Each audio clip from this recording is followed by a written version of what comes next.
mais uma vez a Escola Bíblica Souza. Aqui, pastor. E aí, Lucas? Beleza? Novamente juntos aí. Graças a Deus. Pastor, é o seguinte: ó profundidade das riquezas, da sabedoria e do conhecimento de Deus. Hoje nós vamos falar sobre uma doutrina chamada teontologia, que é o estudo sobre Deus, né, pastor? O ser mais importante que existe, né? Ser mais supremo. Então hoje a gente vai, como a gente sempre fala, é uma aula que a gente vai dar uma pequena cafungada, pequena puxada aqui no assunto. Só um cisco, só um cisco, só uma arranhadinha. Qualquer coisa que a gente vai fazer sobre Deus é um cisco, né? É um cisco, né? Que a gente pode tirar algumas dúvidas aí de vocês e eu esclarecer algumas coisas. Que aí, para esse tema, a gente poderia fazer convenções e convenções, né? Material a montes aí. Então a gente vai decorrer alguns aspectos aqui para a gente poder tirar algumas dúvidas ou colocar alguns aspectos, alguns nortes na nossa mente aí. Isso aí, vamos lá. O que você pensa sobre Deus? Muitas pessoas estão pensando em Deus hoje porque vemos que a ciência não tem uma resposta para todos os nossos problemas. Estamos vendo que a tecnologia não pode resolver todos os nossos problemas. Então, milhares de jovens do mundo inteiro estão começando a falar de Deus. Por causa dessa epidemia que estamos vivendo, são milhares e milhares de pessoas querendo saber sobre Deus. Uma vez, em uma palestra, me perguntaram: você pode provar que Deus existe? Eu respondi que não. Eu não posso colocar Deus em um tubo de ensaio. Eu não posso colocar Deus em um laboratório e dizer: pronto, aqui está Deus. Como é que eu sei então que Deus existe? Todas as evidências parecem indicar que Ele existe. Eu olho para o céu cheio de estrelas e digo: deve haver um Deus. Eu olho para a natureza que me cerca e digo: deve haver um Deus. Eu vejo o nascimento de um bebê e digo: deve haver um Deus. Mas há uma outra razão. No fundo do seu coração você deve ter uma consciência. E a sua consciência te diz que deve haver um Deus. Algo aí em seu íntimo lhe diz que deve haver um Deus. E a Bíblia nos diz que esse Deus é o Criador de todo o universo. Em Gênesis 1:1 está: no início, Deus criou o paraíso e a terra. Agora, nessa passagem, em Gênesis, não há explicação.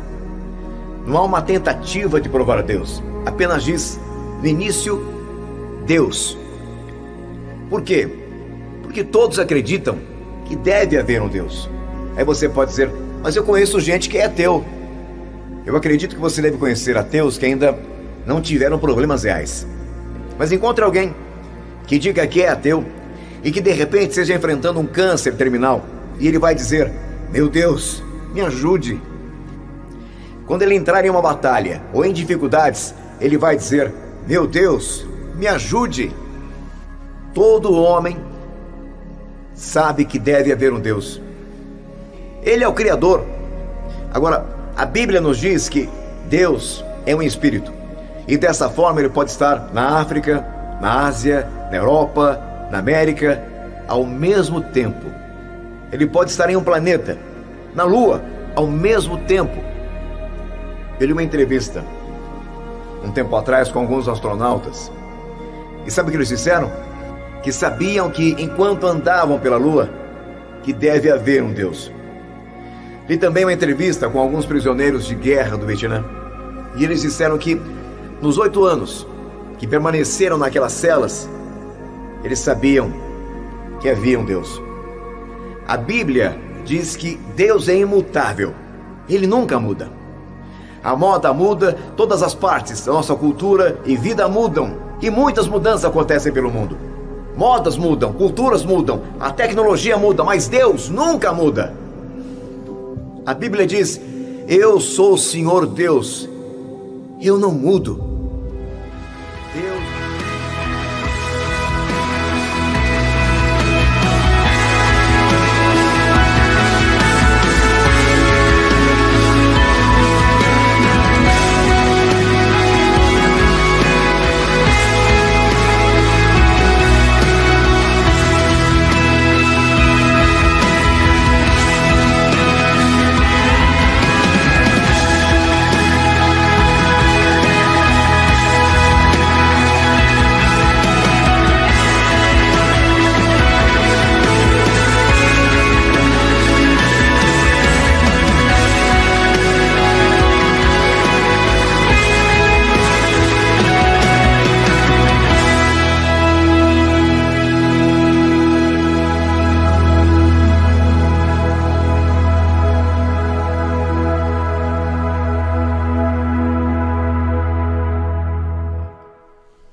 pastor, seguinte, tem um versículo muito conhecido, tem até um louvor, né, que Paulo escreveu, Romanos 11:33, diz assim, ó profundidade das riquezas, tanto da sabedoria como do conhecimento de Deus.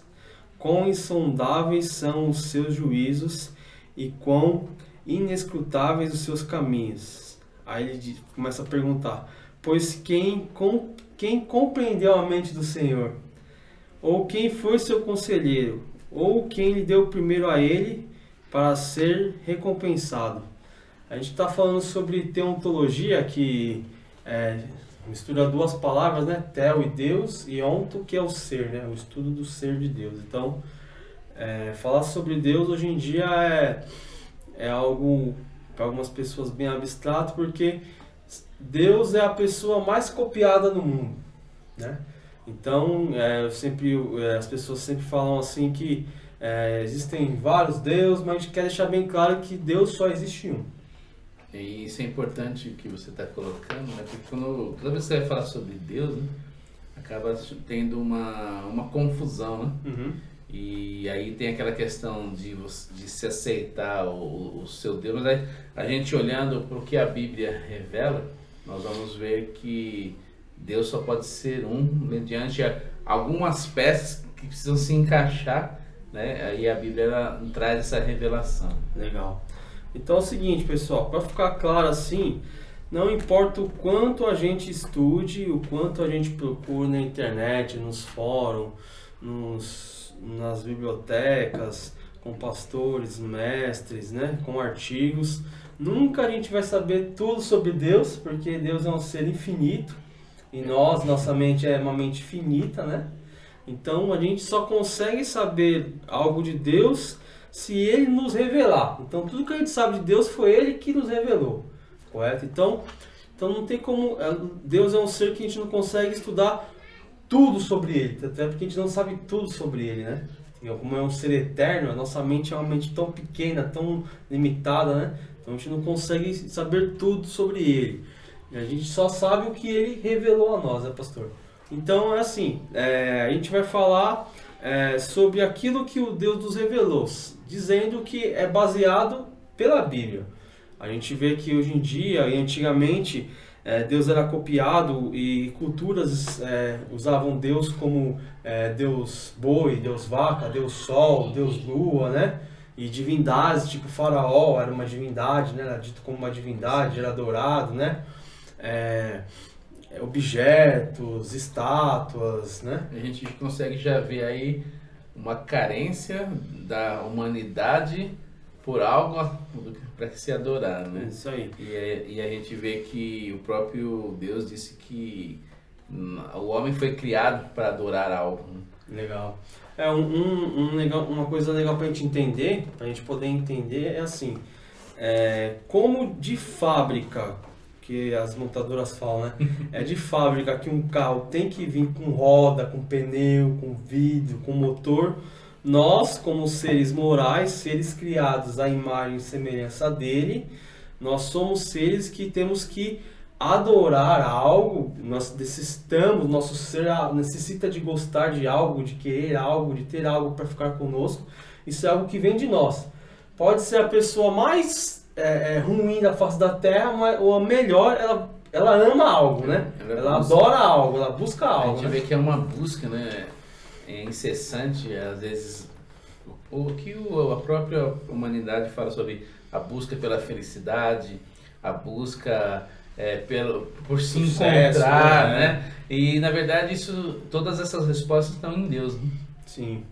Então é isso aí. Então Deus, a gente consegue construir uma base que nós, como seres criados a partir dele, fomos feitos para adorar algo.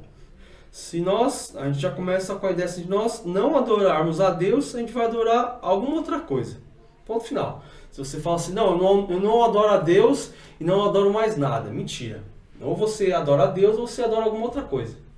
O homem foi criado a partir da fábrica dele, do cerne dele, para adorar algo, para gostar de algo. Eu entendo aqui essa parte quando você disse que as pessoas durante esse tempo procurar algo na natureza ou a pessoa para adorar, né?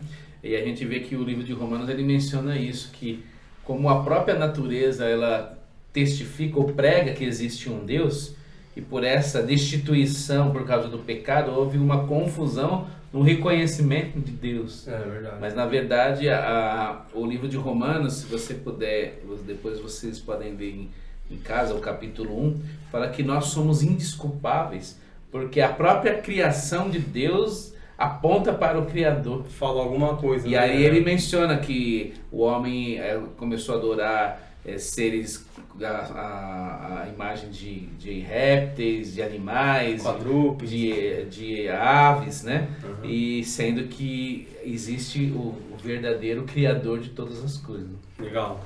Então a gente já começa a ter uma ideia que o homem tem a necessidade de adorar algo, né? Adorar alguém.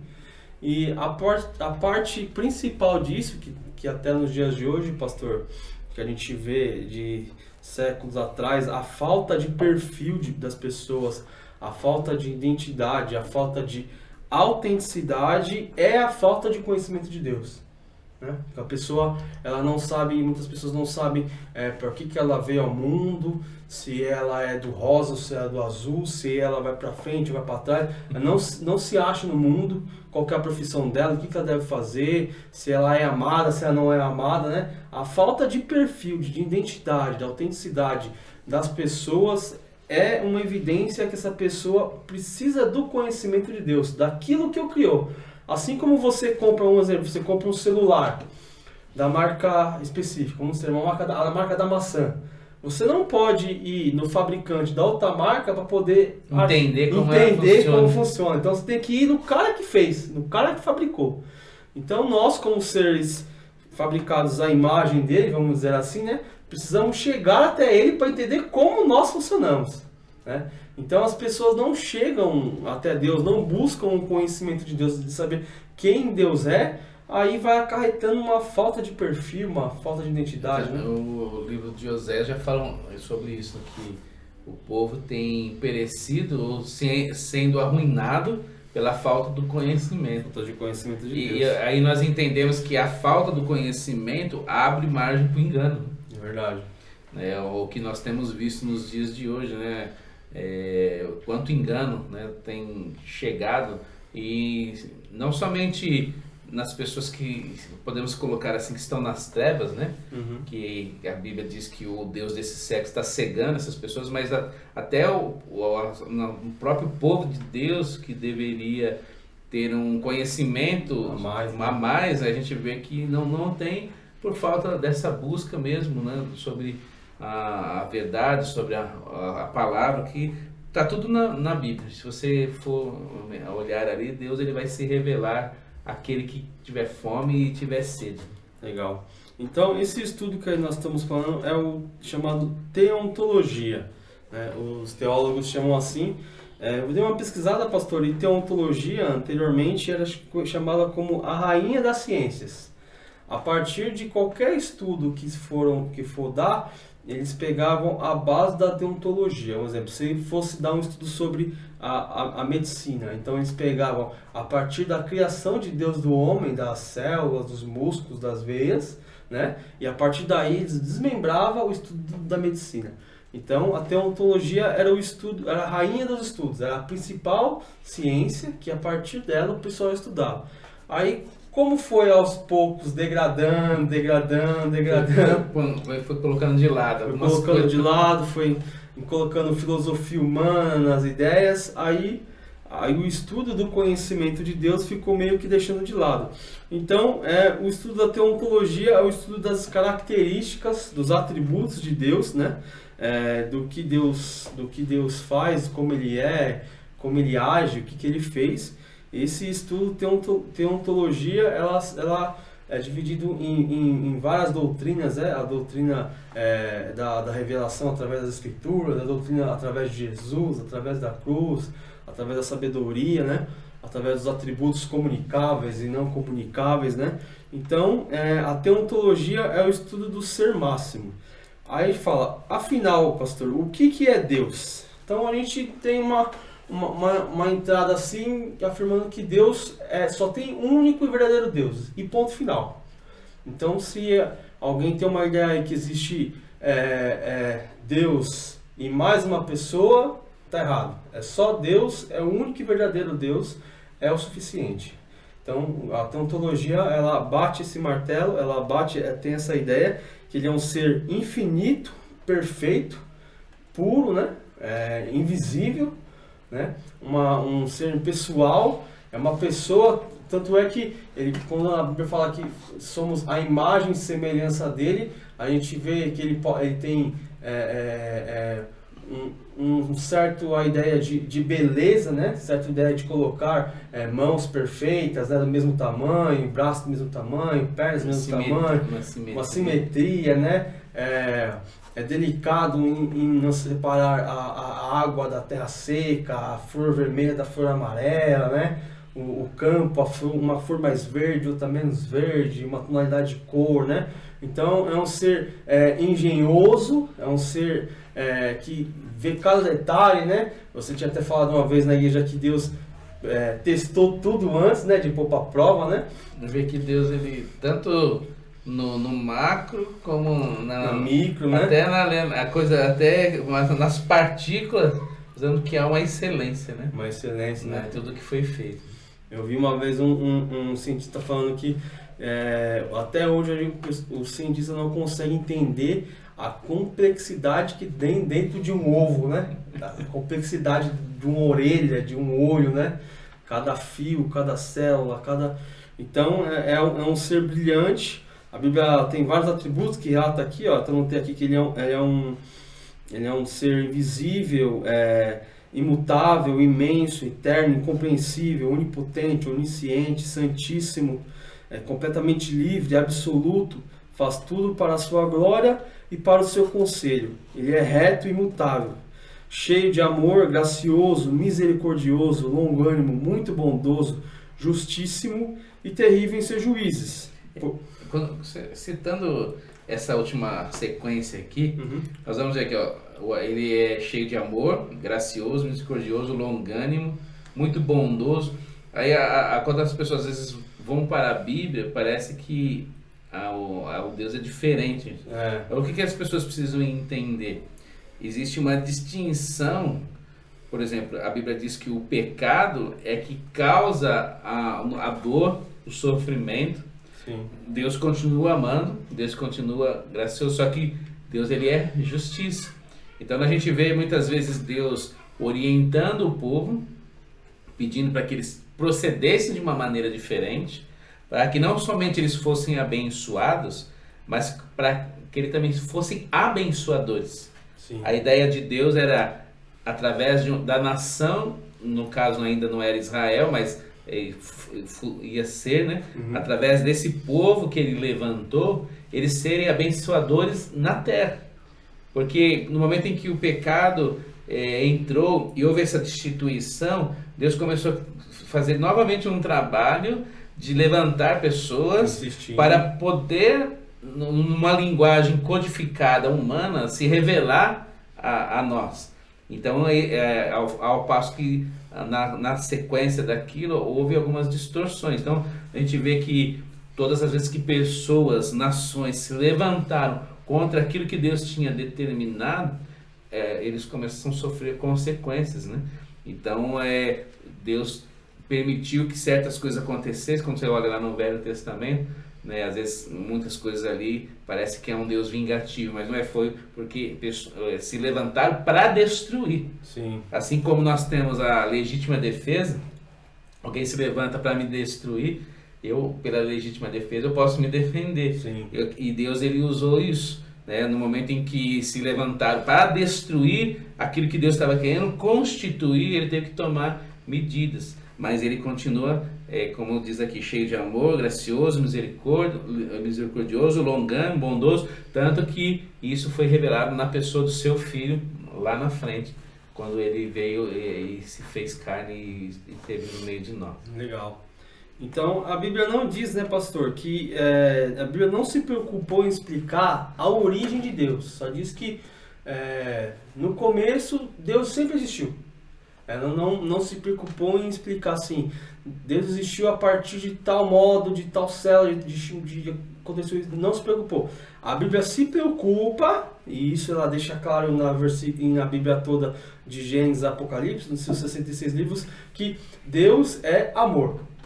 Deixa claro que Deus é amor, que os pensamentos dele são bons, né? Deixa claro, isso é, você pode ver em todo versículo, em cada história, pensamento de paz. Então a Bíblia não se preocupou. Talvez a gente comece a entender assim, as coisas na Bíblia têm um significado, por que elas estão ali, cada história, né?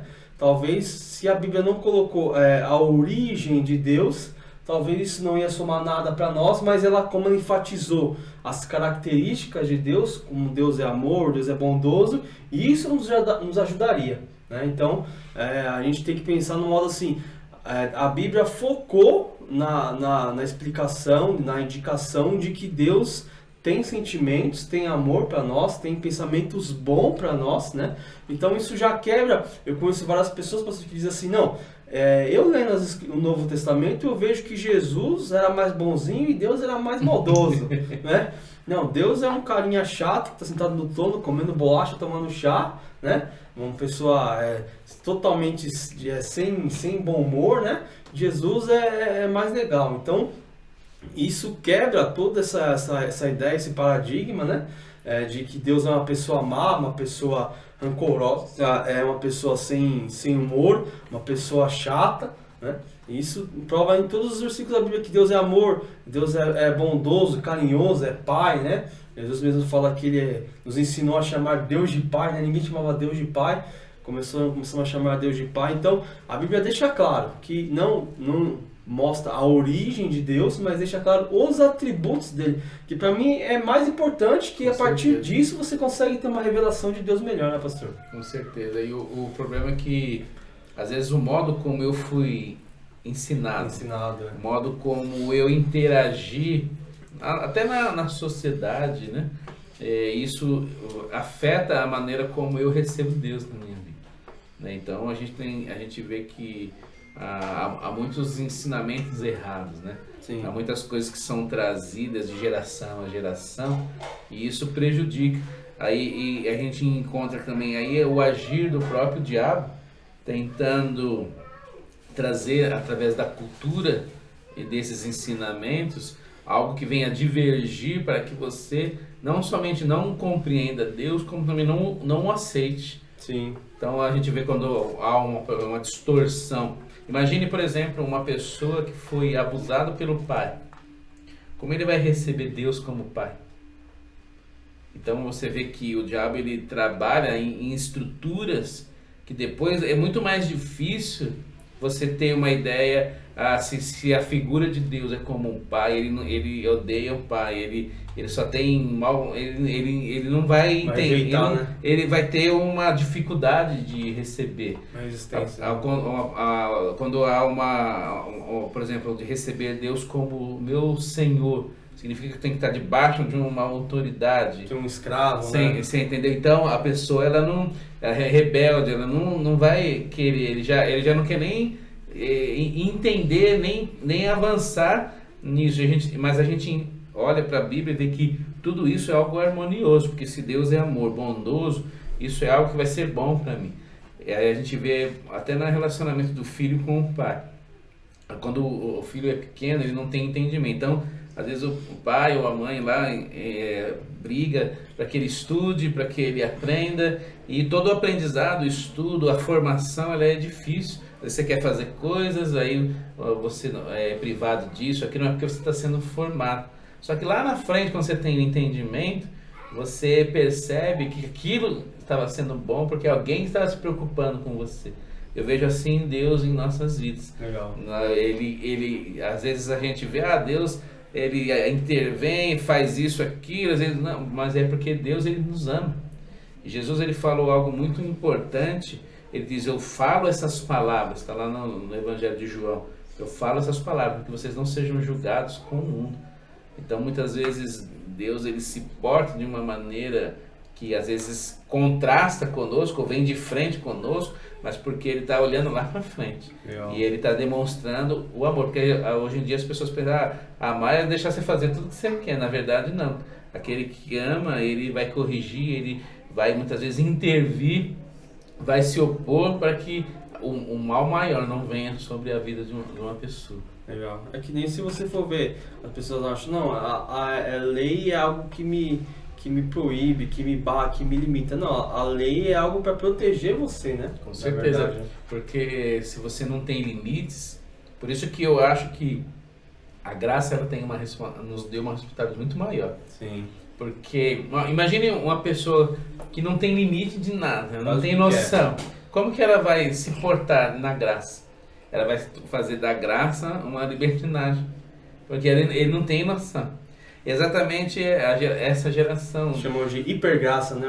É o problema que essa geração vai enfrentar com relação a toda a permissão que ela teve. Hoje vê a nova geração, ela faz tudo.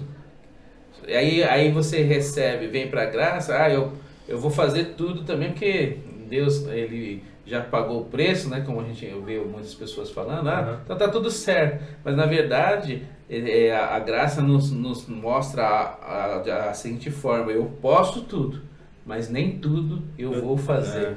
Porque eu tenho que ter aquela noção, eu preciso honrar aquele que me resgatou. Legal. Então a gente vê que toda essa influência, né, de cultura, tudo isso prejudica muito até o próprio conhecimento de Deus. É verdade.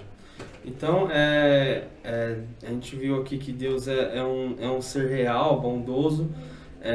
A Bíblia não se preocupou em explicar quando ele nasceu, a origem dele, mas explica todas as características, os atributos dele, né? Eu separei aqui também, pastor, 4 argumentos filosóficos que são ideias que pessoas dizem dá prova de que Deus existe, né? Porque assim, eu já vi muitas pessoas falar assim, não, Deus não existe, mas porque eu nunca vi ele, né? Isso é de uma coisa absurda, porque é a mesma coisa que você falar o vento, você nunca ouviu o vento, mas você sente, né?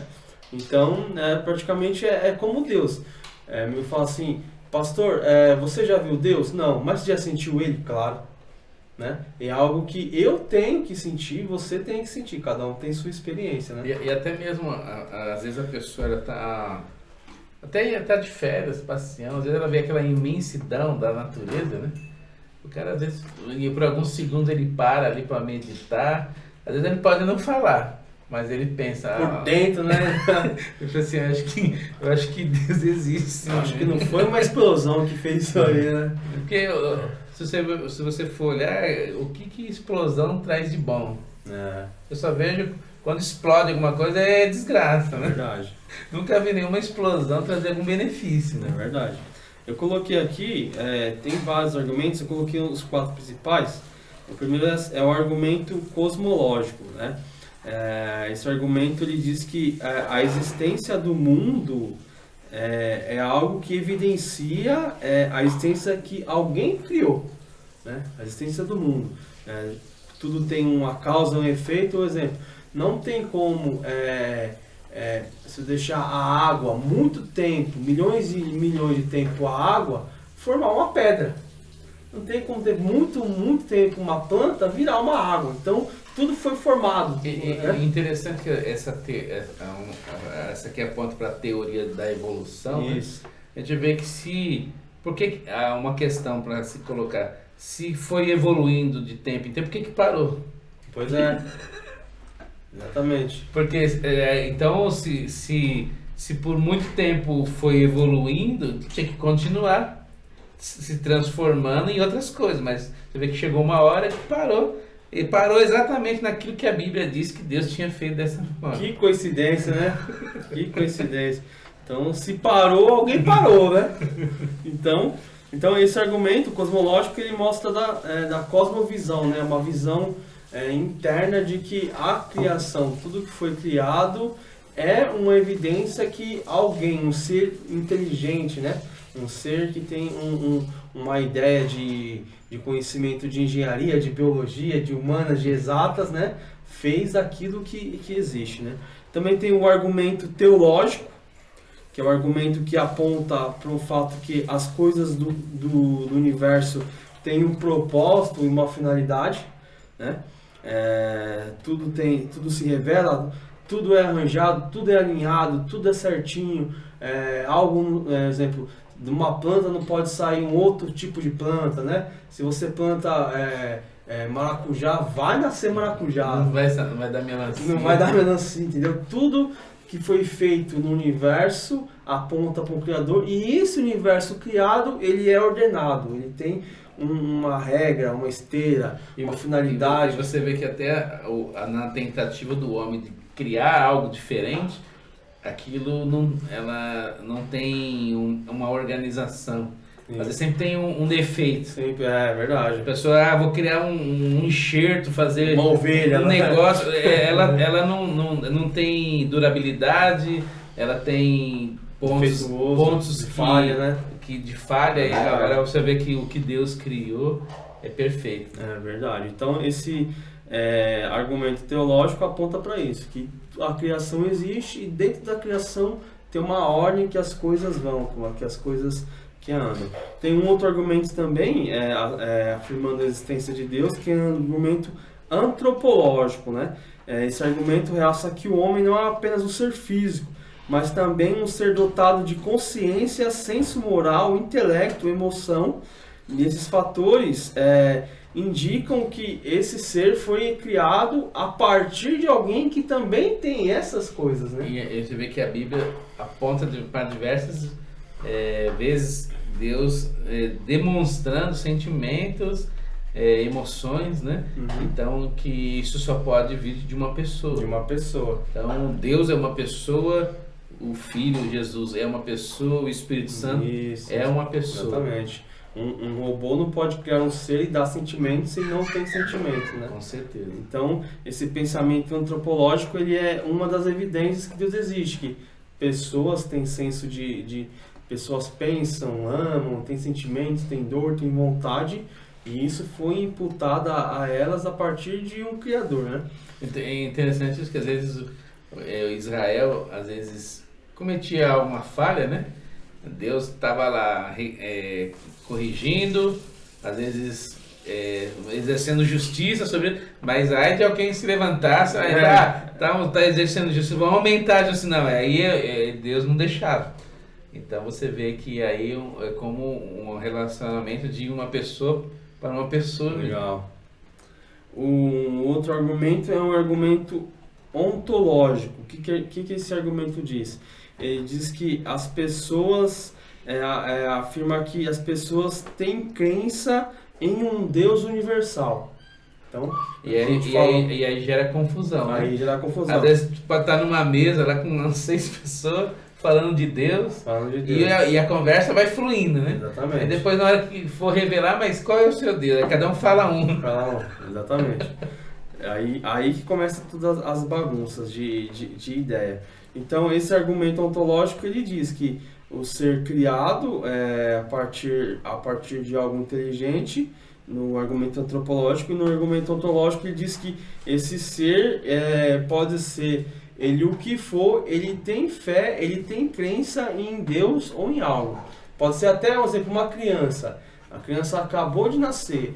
Então, ela acredita que ela vai se alimentar da cadeia. Então, desde pequena, a pessoa já tem dentro dela um tipo de fé, um tipo de...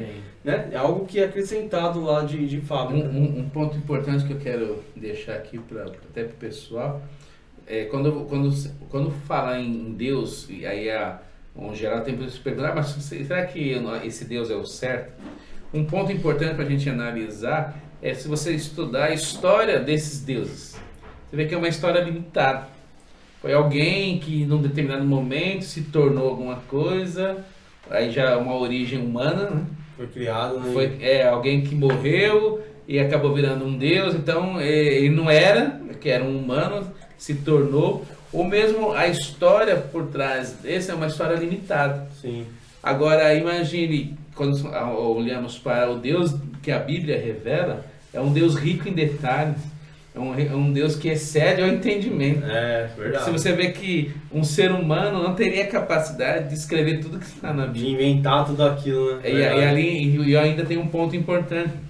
Foi escrito por pessoas diferentes, em tempos diferentes, em épocas diferentes, em eras diferentes. Tudo diferente, Tudo cultura diferente, cultura. Tinha pessoas que estudaram com os reis, pessoas que não sabiam nem ler, né? e deixaram o relato. E o pior, um completo com o outro. Pois é. Então pode pegar. Então, se você partir desse princípio, estudar histórias dos deuses, você vê que há uma limitação. Houve um começo, mas é algo muito limitado nos detalhes. Mas o que a Bíblia revela sobre Deus é algo que cada vez que você começa a ler, algo se revela novo a cada dia. Sim, se você for ver, tem alguns artigos na internet, tem para baixar, que um advogado, ele era ateu, e ele falou assim, ó, eu estudando os evangelhos, eu não tenho como falar que isso é mentira, porque são pessoas que nunca se conheceram, que nem exemplo, Marcos nunca viu Lucas, Mateus nunca viu os discípulos, né? E as pessoas... E o apóstolo Paulo, que estava em oposição, matando, daqui a pouco estava ele lá pregando. Pessoas que nunca se viram, nunca tiveram um relacionamento, cultura diferente, falam de uma mesma pessoa de maneira igual, né? Isso no jurídico chama de testemunhas oculares, né? Pessoas que nunca se viram falam do mesmo assunto. Isso se a gente não colocar os profetas, né? Há não sei quantos mil anos atrás, então. falando com propriedade de algo que bateu certinho lá na frente. É verdade. Então não tem como a gente... são histórias inventadas pela mente humana, né? A mente humana teria... Pode ser até o R.R. Martin, né? O cara mais que faz as séries melhores, não poderiam dar essa ideia. Então, esses 4 argumentos que nós citamos, pastor, o cosmológico, o teológico, o antropológico e o ontológico, afirmam em evidência que Deus existe a partir das coisas criadas por Ele, né? Que se não fosse por Deus, essas coisas não poderiam existir. Interessante que, por exemplo, até um cientista, ele está ali demonstrando Deus. Porque podemos dizer que Deus liberou conhecimento para ele.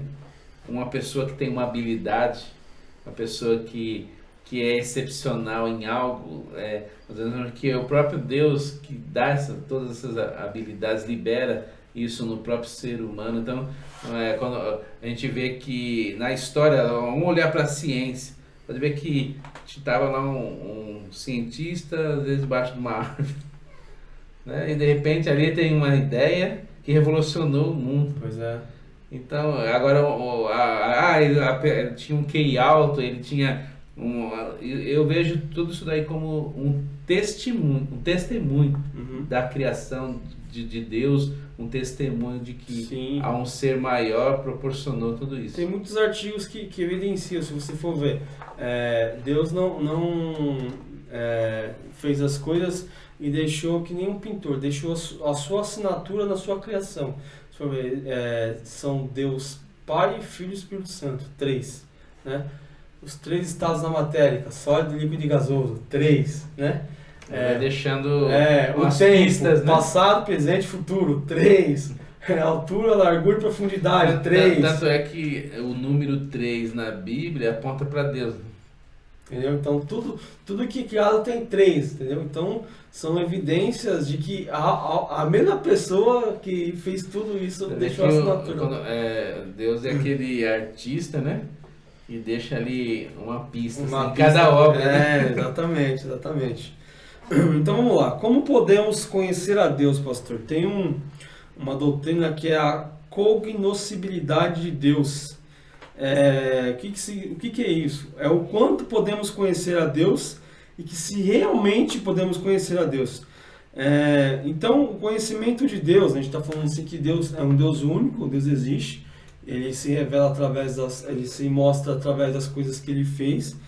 E o conhecimento de Deus pressupõe revelação, né? Então, tudo que nós conhecemos de Deus, como nós falamos no começo, é conhecimento a partir do que ele nos revelou.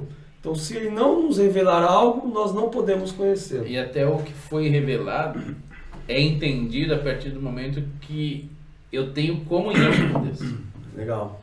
É interessante isso, né?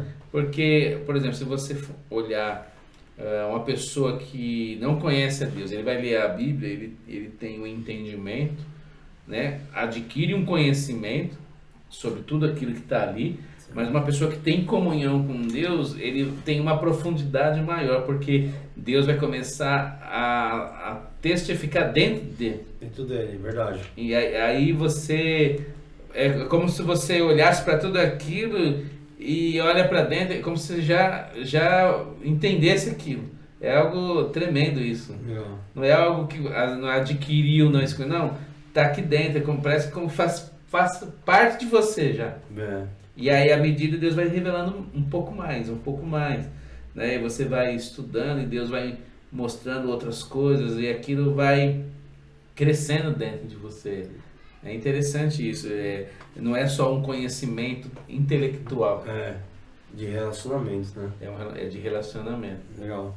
Então, a gente entende que conhecer a Deus é possível e só é mediante revelação. Então, se Deus se revelar a você, você vai conhecer a Deus. Se Deus se revelar a mim, eu vou conhecer a Deus. Não há outro modo. E a gente vê que a revelação, né, tem até na Bíblia que ela deriva do grego apocalipse, né, que significa revelação, tornar descoberto, tirar o véu, expor o que está oculto. Diz respeito que Deus se comunica através de revelar algo que está oculto a nós, né? Então, quando olhamos a Bíblia, pastor, até coloquei aqui, existem dois tipos de revelações. A revelação geral e a específica. Vamos falar sobre a revelação geral. O que é isso? A revelação geral é dada através da criação, né?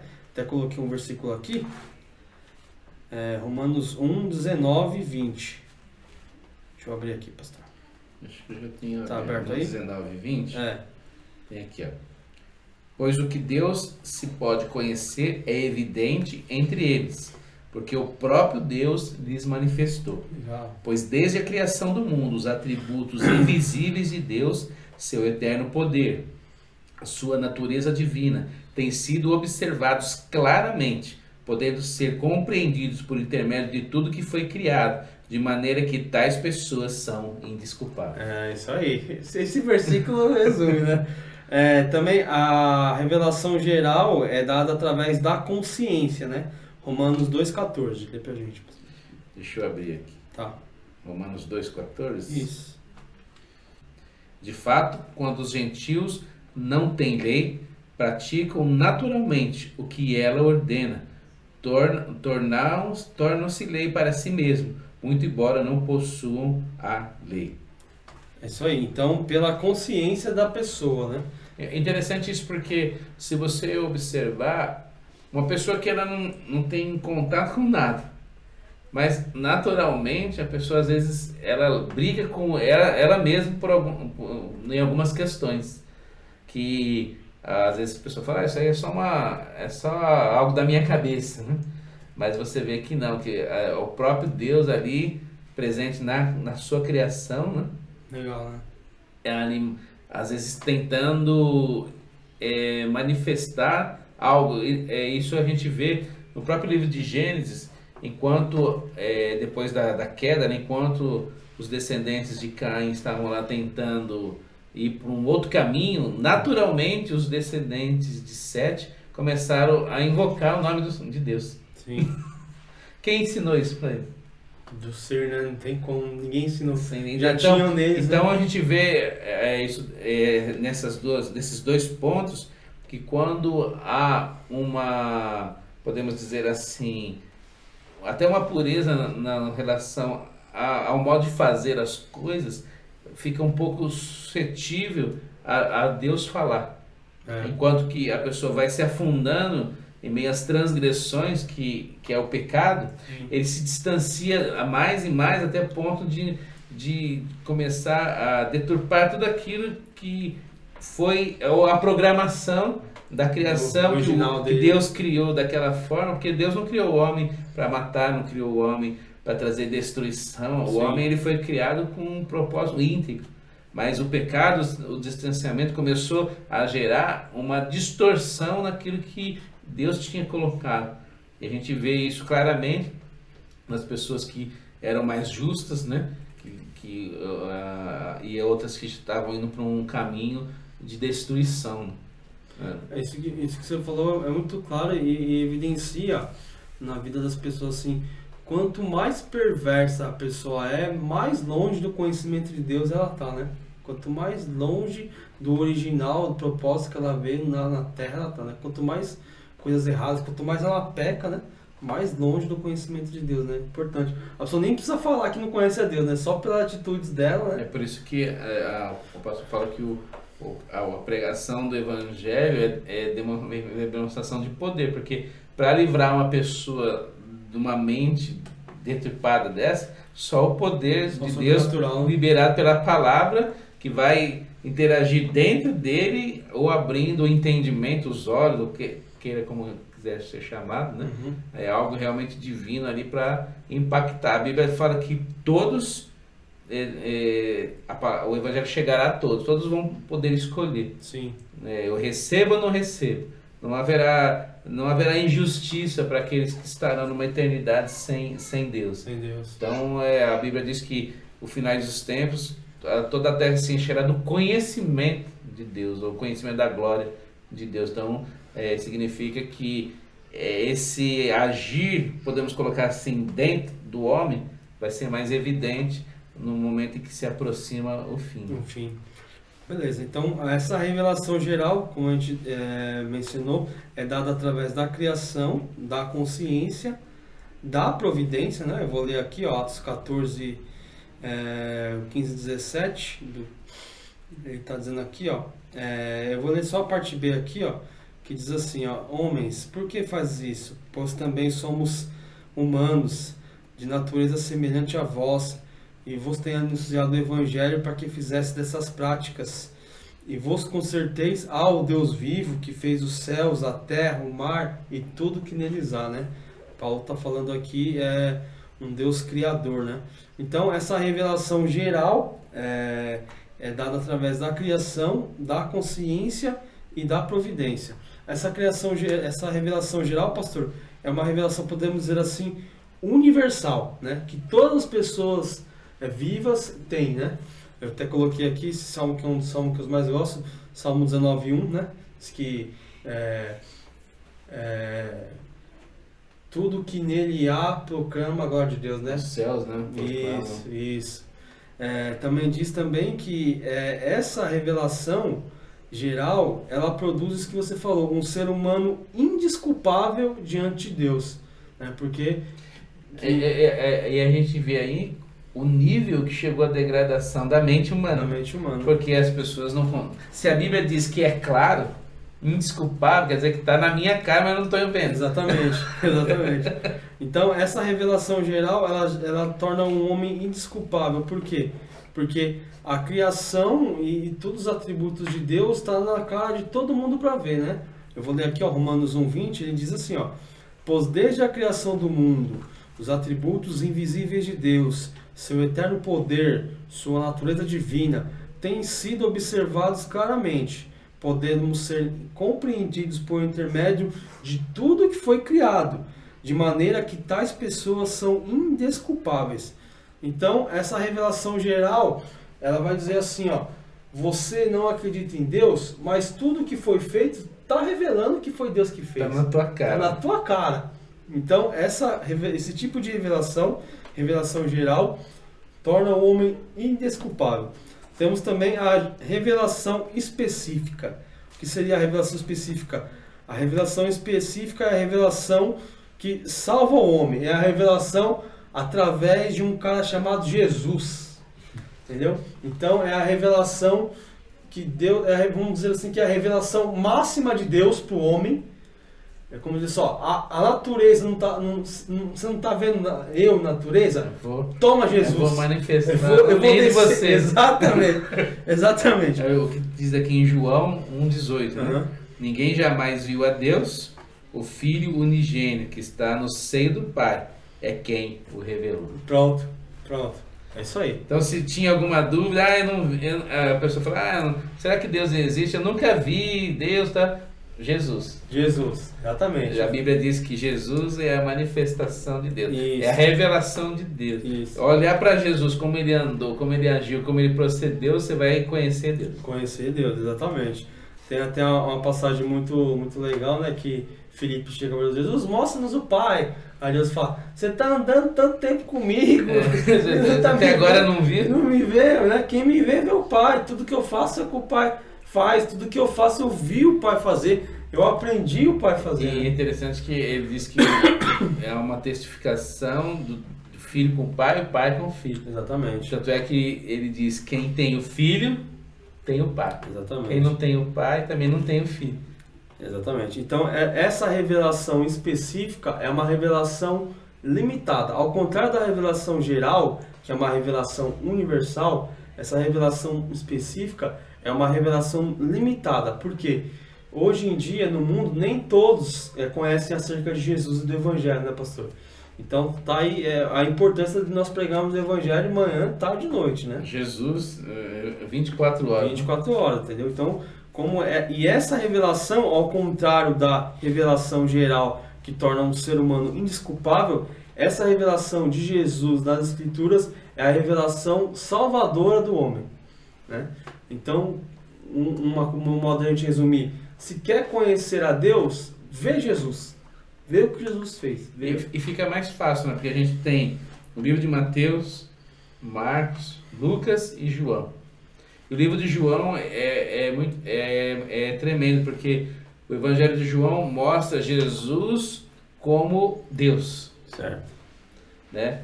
A gente vê lá que o livro de Marcos aponta mais ali para as curas, né, de Jesus. Os feitos, né? O livro de Mateus mostra Jesus como rei, né, e mais a relação dele para com os judeus, né?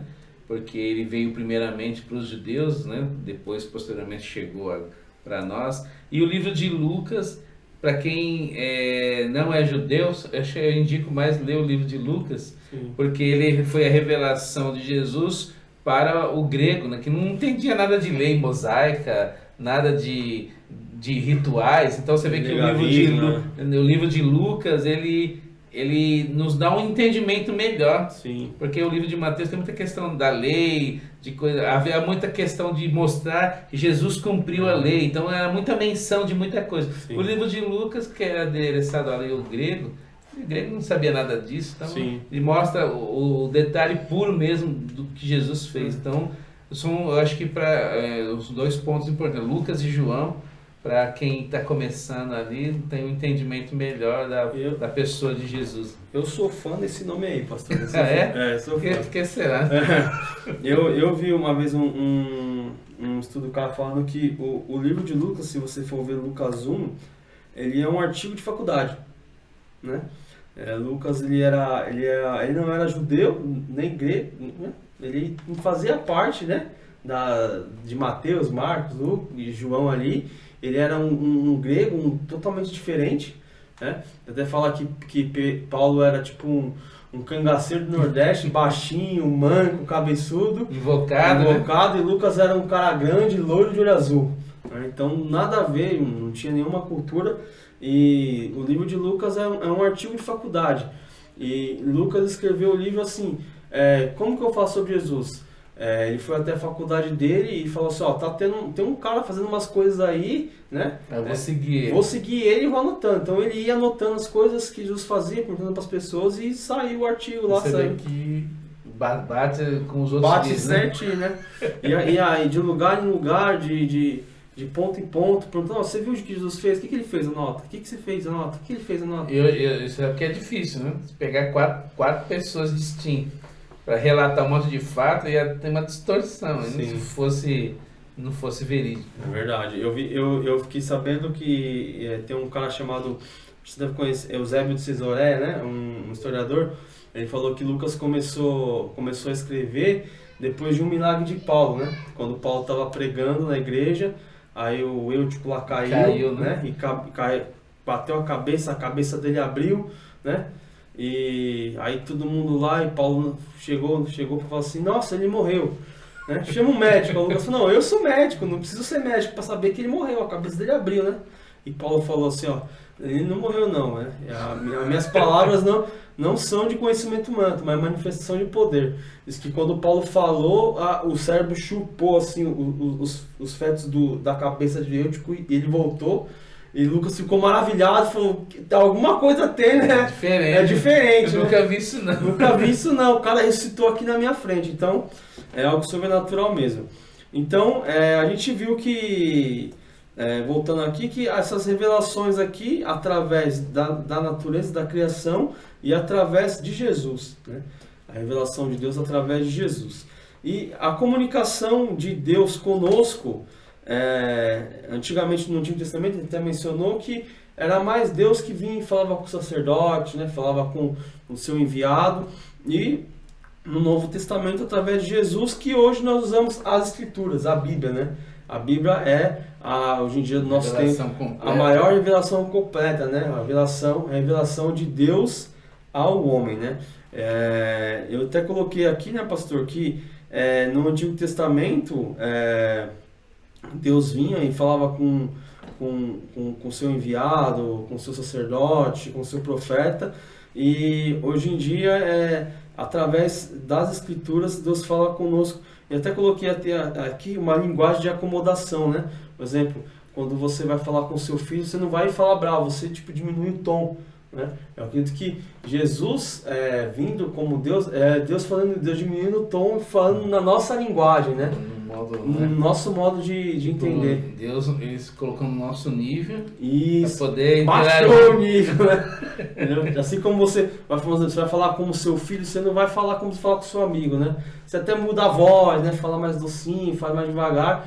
Que Deus fez isso para poder falar conosco, né? Baixou o nível, né?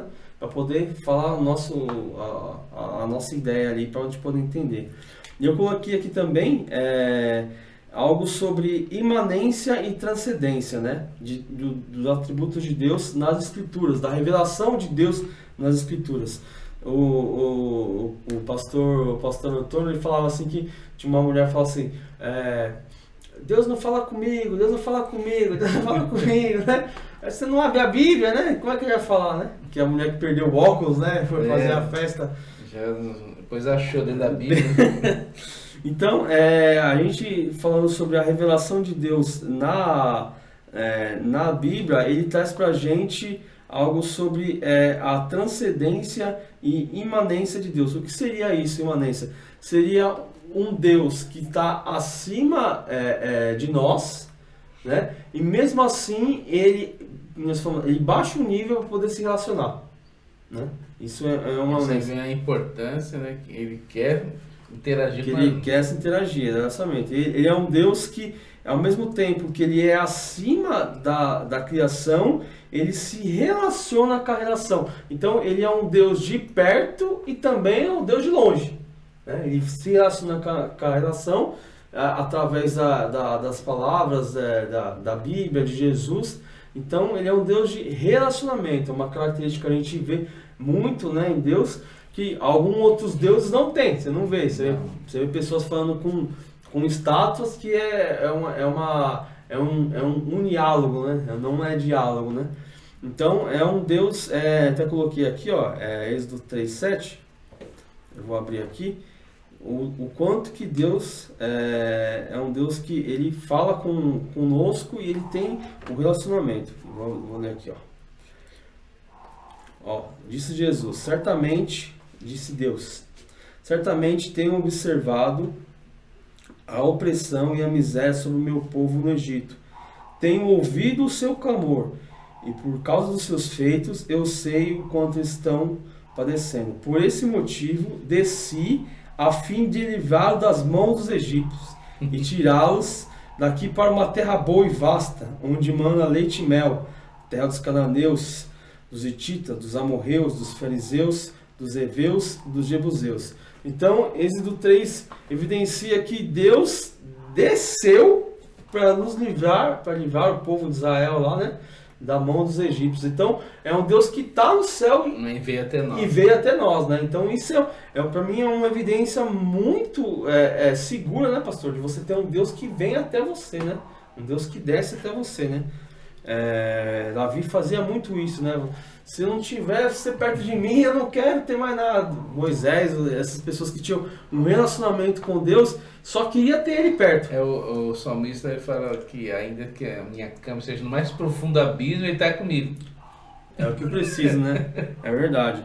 Então a gente vê uma característica de Deus dessa imanência e transcendência, que Deus, mesmo estando acima da criação, ele se relaciona com ela. O Salmo 113, versículo 5 diz: quem é como o Eterno, nosso Deus, que reina nas mais elevadas alturas. Exatamente. Então a Bíblia evidencia que ele, mesmo estando, que as pessoas acham, não, Deus está lá no trono, ele não vem até nós. Né?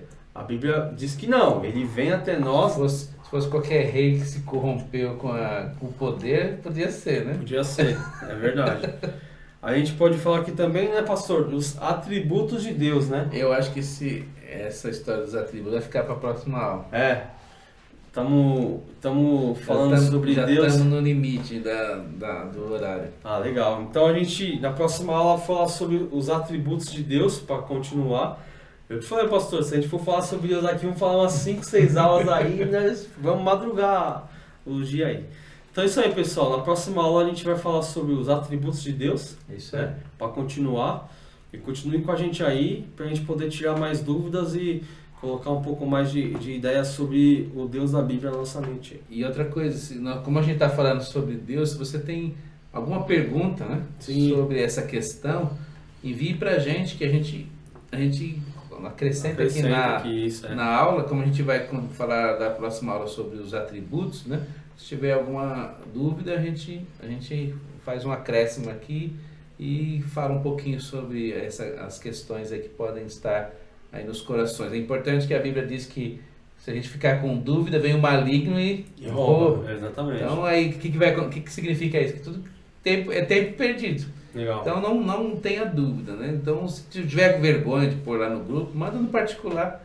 Manda pro Lucas, manda para mim, envia aí, mas não fica com dúvida, né? A gente estamos aqui para conversar um pouco sobre esses assuntos e como a gente falou em outras aulas, para sanar, né, as dúvidas. É isso aí. Não que a gente seja nenhum expert sobre o assunto, né? Mas a gente estamos aqui para poder contribuir, né? Para ajudar, é isso aí. Então manda suas dúvidas aí se você tiver. Na próxima aula a gente continua sobre esse tema aí. Deus abençoe. Deus abençoe a todos vocês.